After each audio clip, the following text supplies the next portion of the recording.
For us, drones and unmanned aerial systems have completely changed the way we work, the way we live and the way we move. And more so, every single day, we see the impact of how this technology is helping to make our world a better place. It is important that we recognize and identify the different synergies and places that we can come together for that. This conference will speak to that, and this conference will also explore and try and bring out the ideas that you guys can bring to the table of how can we work together to drive the industry forward. You will hear from professionals who are leading in their spaces, in different industry contexts, in different use case applications. They will come and they will share their insights, their case studies, and the things that they're doing as they learn and they grow. We appreciate the various roles in which drones can be employed, and we believe drones are going to be a game changer in various sectors of the economy. At the Civil Aviation Authority of Zimbabwe, we recognize the role of digital innovation and technology in propelling Zimbabwe forward to reach the goal to become an upper middle class economy by the year 2030. Technology is driving the future of economies, and this was testified during the COVID-19 pandemic, as we heard from Mr. Chiambakwe, when movement of people and goods was restricted and technology was filling the gap of the connections and delivery in some cases, especially on some of the urgently required medical facilities. The regulation of drones seeks to achieve the integration and acceptance of drones into the existing aviation system in a safe and proportionate manner, while fostering an innovative and competitive drone industry. As the Civil Aviation Authority, we shall always create a conducive environment for the drone industry to grow through proper guidance in all compliance matters and timely facilitation of all required approvals, certifications, authorizations, and licensing.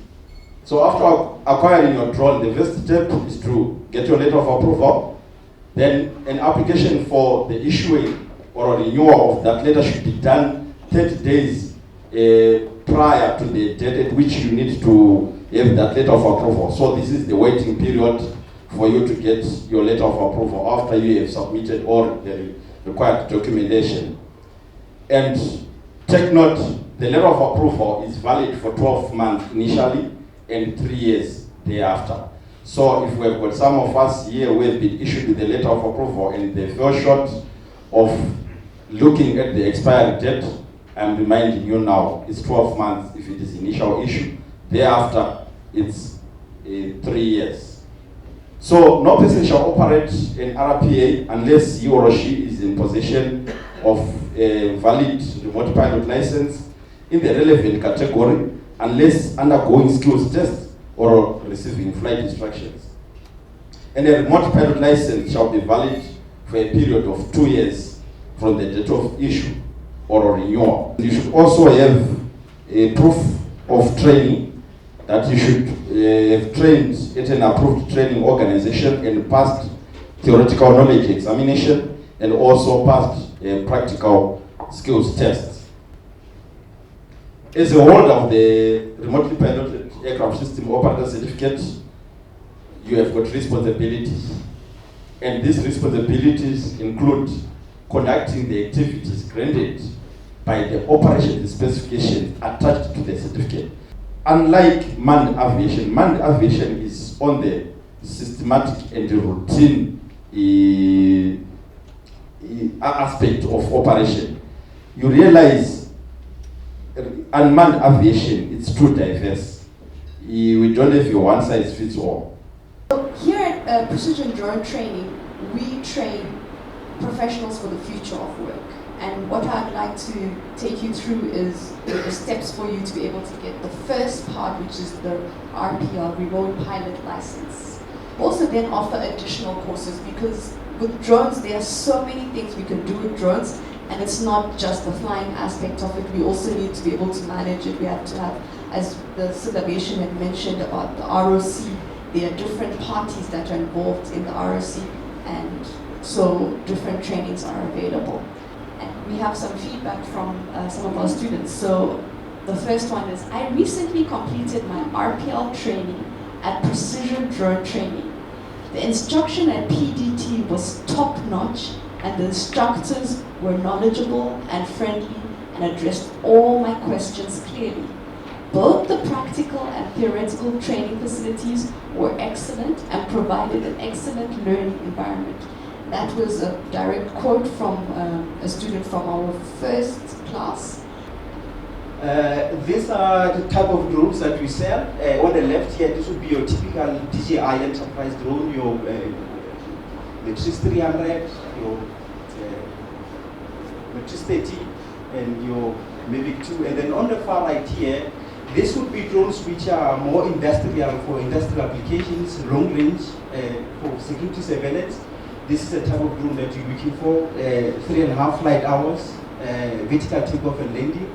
When you look at this main dashboard, it just quickly shows you the snapshot of how the organization is performing. And then the other thing that you are able to do, and this would be from the operator point of view.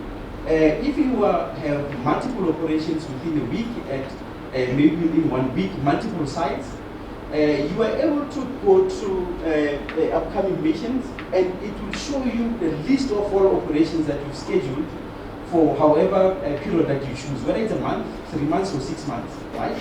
And then it shows you the list. It also shows you that on timeline, not a timeline, but the calendar. It shows the calendar of when have you planned to do operations where, right?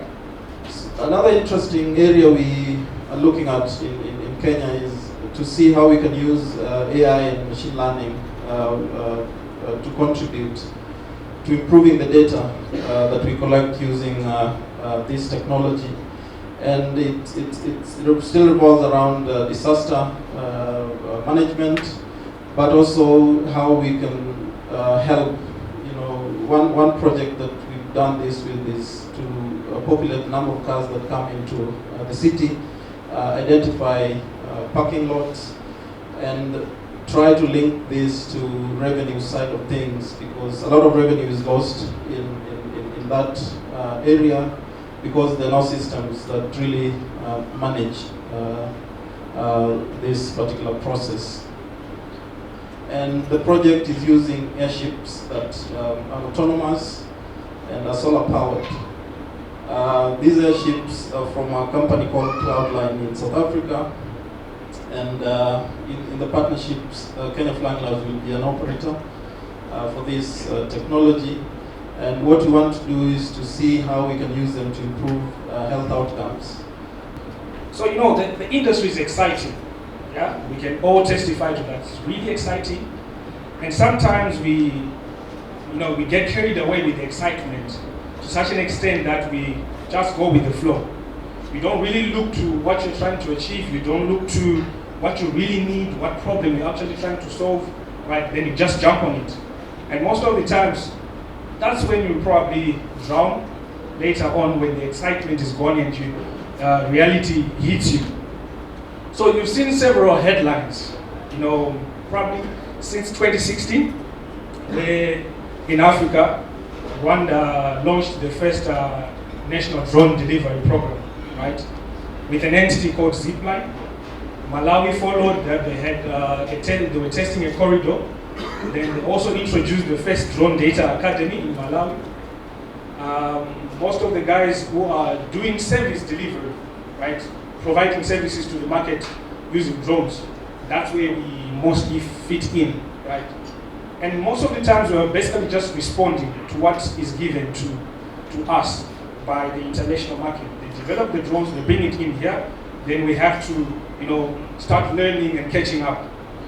Even the biggest drone operation in Africa, Zipline, well, the name came up with Rwanda, but unfortunately Zipline is not even from Rwanda. Right. And most of the people, what attracts them to eventually using your service, if you are going to be offering services, is they want something that helps them reduce costs. They want something that brings efficiency to their operations. They want something that's accurate and precise, in as much as they are getting it fast, they still want it accurate. They want something that enhances safety, right? And well, they want innovation within the organizations as well. And of late, we've all been talking about going green. So your solution at least should probably be addressing at least 3 of those aspects. That way you know you've got value for the market. I'll refer to a perimeter patrol case study that we did. So a 20-kilometer perimeter, actually with one drone, you could actually cover the entire perimeter in less than 30 minutes. In the process, relaying any detections to your ground response teams with an intercept. If you were to cover the same perimeter using a 4x4, a mobile vehicle patrol, you'd need almost an hour given the terrain and the state of the roads. And then if you were to deploy physical security to physically man the perimeter and monitor any intrusions, you'd need at least 20 security guards deployed right around the fence. But then of course, with the human being element comes the element of corruption, which technology is trying to abate. Even if we have all of our certifications, what we really need to be aiming for in the future around proper surveillance operations is potentially swarming and potentially pilots that can operate more than one drone at one time. But at this point in time, under Part 101, we can only have one pilot and one drone. We cannot do autonomous flight yet. And what we really are aiming for in the future is larger scale remote operations where we can have many drones operated from some central control group. Where the surveillance and the partnership comes in with private security as well as police is oftentimes police go into areas where they really are outnumbered, outarmed, they don't have eyes, specifically in informal settlements in South Africa, and so we often provide that air cover for them. The drone is basically an eye in the sky. It's essentially the Air Force. Where is our Air Force friend? Is he still here? No. So it's an eye in the sky. It's the Air Force for the ground forces.